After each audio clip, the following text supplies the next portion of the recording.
Hello, my name is Enzo Acevedo, and I took the role of designing the buttons of the music player. The theme that we were going for was a notebook style theme. So I wanted to hand draw each of these buttons to make them look like they belong in a notebook. I was in charge of designing the mute button, the backwards play button, the shuffle button, the skip buttons, and then the play and also pause button. In addition to this, I was also in charge of the background display. So we laid out the big main buttons of the music player to see what image would fit best. And after finding the A image, all I was really left to do was make sure they were all centered.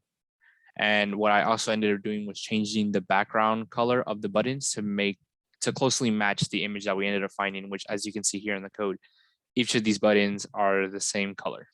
I was also in charge of the gift display. I ended up putting the gift display above the album cover, and when the song is playing, a GIF will be displayed. When pause, it will disappear, and then a different GIF will be displayed depending on the song. Let me scroll up to the code. So when the play button is pushed, uh, a variable is created to make portions of the link to the GIF that are in the file folder, which, as you can see here on the left, each song has its own folder, and in the folder, there's the GIF.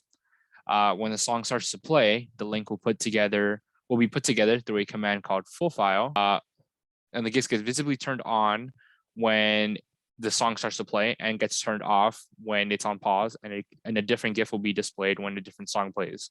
So here I can show you that. Song 1, when it starts playing, you see the GIF of the clouds. When paused, the GIF disappears. We go on to the next song, we play it. So this is song 2 here. The different GIF is displayed in the same area. So for my part of the project, I worked on the app startup, the song selection, the play and pause button, the skip button, and the progress bar. For the app startup, I had to predefine a bunch of variables and predefine some variables as global for the rest of the app to use. I also set some visibilities on and off to make sure that the app interface was clean on startup. This is our play button and song selection callback. When the play button is pressed, a bunch of global variables are pulled, and a switch case is enacted. The switch case switches between the local or the web option. If the switch in GUI is selected to local, a few variables are defined, and then is put through to an if-else statement.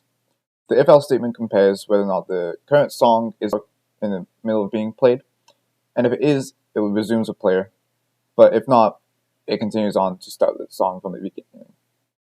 This goes through more directory choosing and variable defining to end up with a full file, which has the path to the MATLAB application, then selects subfolders, and finally the song name.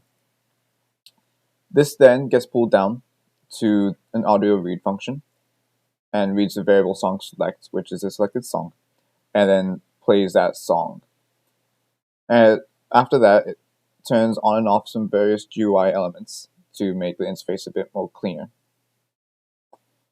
We also have try-catch functions in case errors occur. In the case the thing selected to web, it uses web read to get the song link and then goes through the same process. Up here is our pause button. The pause button basically just takes a few global variables and pauses the player and changes a few GUI elements. This pause button is shown when the player is played, so once this button is pressed, it turns itself back off. After that, we have the skip forward and skip backwards functions. These are pretty much a copy-paste of the play button with a few changes. The skip forward increases the song selection value, which song selection value is the drop-down menu, by 1. So skip forward increases that by 1, and then it's red. For the skip backwards function, the same thing is used, but rather it has a -1, so it subtracts a value from song selection value. Both of these functions have try-catch again, so then if the song is song 10 and somebody clicks next, it will display an error without crashing the program, and same with song 1 going backwards. So here we have the GUI again. You can see the play button and the skip forward and skip backwards functions. When the play button is played, you can see that it will swap to the pause button and go back and forth. And it will resume when played again. The skip forward button skips forward a song. And the skip backwards button skips back a song. As for the progress bar, we have two functions. We have a slider and we have a gauge. The slider can be moved to select a point in the song which you want it to be played, and the gauge will show at what point the song is at. So I'll demonstrate this by moving this slider.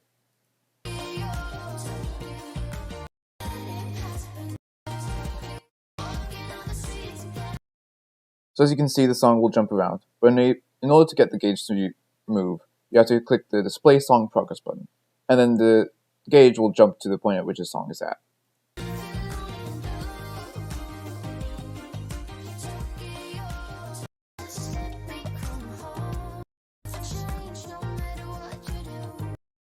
And as you can see there, it updates to where the song is at when the slider is moved. This functionality also extends to the backwards play button. If I choose next song,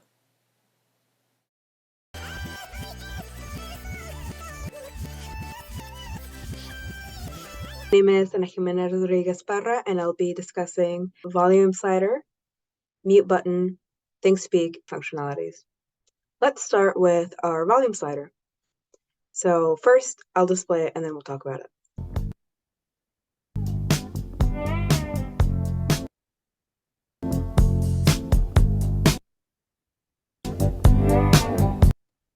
So because we use switch case, we were able to create a discrete slider that rounds up to the closest volume it's nearest to when you place the slider in between two numbers, and also allowed us to track where you are in the song and use that so that you can change the volume without losing your spot in the song, as you could see.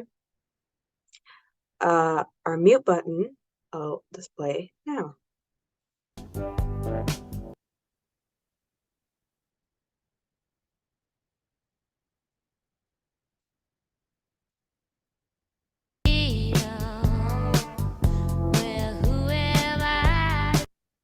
So as you can see, our little song tracker was still moving along, so that means our song was still chugging along even though we couldn't hear it, because we simply cut the audio down to 0. And when you do use our mute button, you can't access the volume, because that really just makes it easier to not break the app. Let's move on to our ThinkSpeak capabilities. Every single time you play a song with our app, it sends that song's number to our ThinkSpeak channel, and we can press this display recent song buttons, and we can then see a list of the most recent 10 songs that we played on our app. So I'll press this, and then when we go back to our command line, we can see I've played in the past few times. So then that is a way for us to track what songs we've been playing and work with our ThinkSpeak channel. Hello, I'm Zachary Huang. I'm in charge of the shuffle button and the backwards button. Firstly, the shuffle button is to shuffle the 10 songs in a random order using Randy. And the code has been written here. And then we use the app to check it. So click the shuffle button, play the music.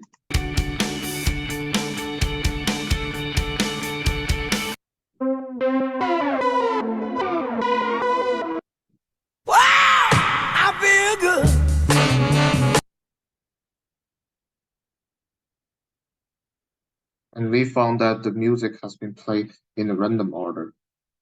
And then close the shuffle button, click the backwards button.